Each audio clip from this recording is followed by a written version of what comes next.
площад Съединение. Всеки момент тук ще се появи мирното шествие на младите хора.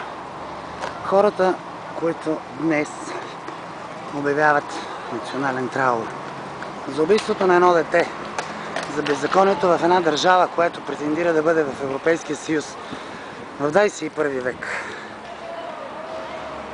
За това как на днешно време в България се покровителстват циганите, беззаконието и безпомощността българите да потърсят своите права. Един митинг, който символизира жаждата на тези млади хора да имат нормален европейски начин на живот, без да се страхуват къде ще ходят, кой ще ги убие, кой ще им изкорми червата. Гражданското общество беше показвано преди 2 години, когато извер подряза краката на едно куче в Дряново.